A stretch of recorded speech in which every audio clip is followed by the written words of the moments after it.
Cool. All Perfect. right, Perfect. so Yeah, cool. Sounds good. that's for So, you. so yeah, kicking off the first article today. It's from Reuters. It's about Lordstown Motors to announce sale of the Ohio plant to Foxconn. Okay, so real quick recap. If you've been following our channel, we talked a little bit about Lordstown as well. They hadn't had some great news. They're now operating under a new CEO. Since the last one was previously employed founder Steve Burns. He resigned as CEO back in June following an internal investigation into claims he was doing some short selling that he was supposed to be doing because he obviously works there.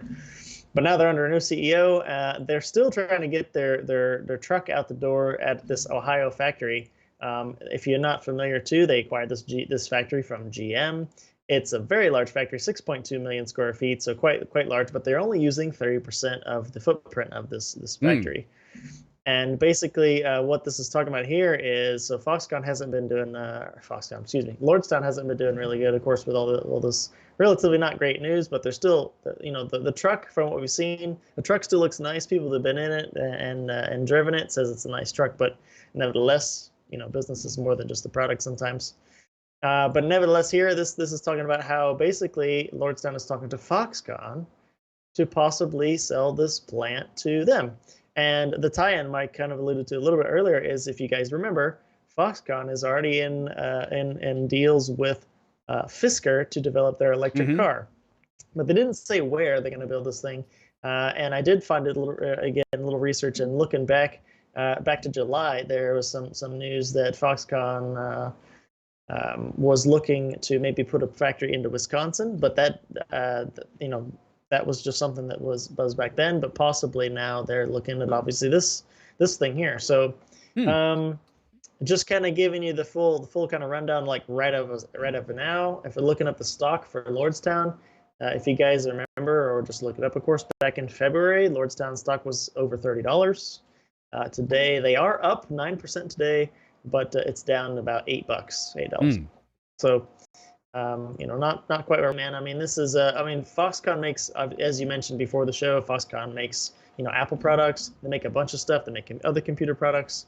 Foxconn knows how to make things. Of course, they've been in talks with Fisker now. Yep. Which is an EV manufacturer, an EV designer. If you guys don't know Fisker, so I mean, what do you think, man? What's going on here? I think it's so. If I was Foxconn, this is the move that I would make, right? Because they're great at assembling, which means they are also probably very resourceful in understanding what they want for vertical integration as far as their business lines, their products.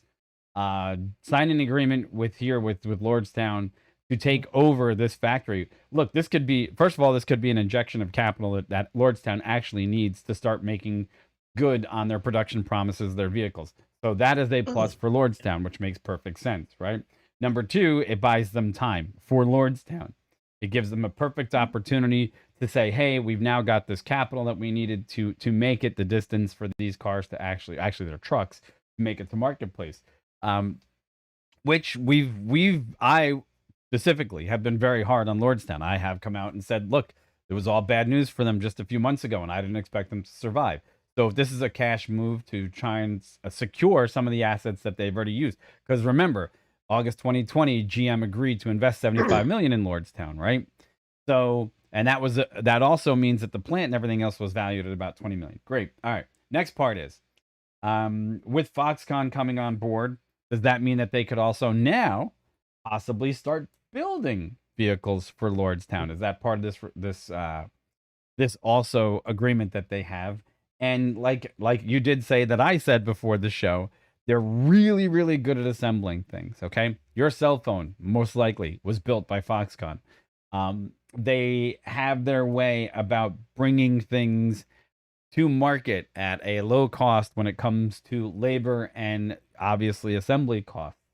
So 3 people involved in this deal, right? It sounds like Fisker's going to benefit because out of only 30% of the space in this property being used, that leaves a whopping additional 70% available to Foxconn to do what they need, which means, hey, I wouldn't also be too surprised that maybe this is an indication that cell phone production could also be coming to the United States of America in the form of them assembling the iPhone here, cutting out a huge amount of cost of shipping things back and forth between different vendors, number one, and it could mean that this is where the Fisker is going to get built. So, curious. I'm curious to see who's going to make more money out of this deal. It looks like Foxconn's going to benefit. I think Fisker will, and I think also Lordstown.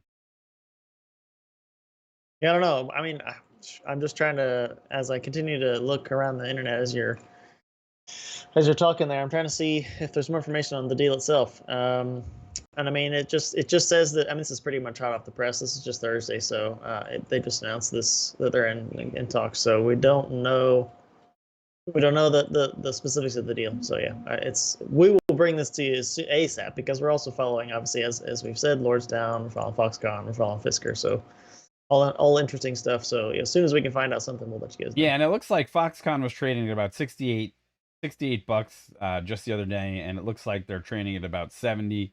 So they're up a tiny bit. They're up 1.8%. So this could be a valuation for them. And again, when you look at EV cars, you look at all the money that's going to be out there in the marketplace. Smart move by them. But to the people out there, this is probably the other part that we really have to address. We were hammered on Lordstown by a couple people making comments saying that we were wrong, that they really didn't have all these issues, and then within that week things fell apart for them as far as their CEO and other things, right? We're also getting hammered on one of our videos for Fisker. Somebody, a couple of people actually saying, hey, they're not going to make it. They really don't have, the guts to make this long-term journey into the marketplace. So I still say jury's out. I still say there's a lot of legs here, and this is a great move for both Foxconn and Fisker and Lordstown. So that's what it sounds like. Sounds like, yeah, Lordstown's gonna share the space, and hopefully everybody benefits. Yep. There you go. All right. So cool. All right. So thanks for that. We're gonna keep track of this for you, and if you'd like to keep track of us too, please like, share, subscribe. Very much appreciated. We'll keep you up to date with all things to do with EVs and, of course, space and aviation and stuff too. So thanks so much, and yeah, thank you. There you go. And disregard the Wookiee in the background. Man, it's louder than it's ever been. Hey, okay. It's sorry if you guys can hear that. It's my computer, and it's just loud. I don't know. It's running hot today, so there you go. Running hot. Love it. Okay, that's like back in the old days. We get that phone call. Is your refrigerator running? Yes. Well, you better go catch it. Like, click. Whatever. All right. Here we go. Next.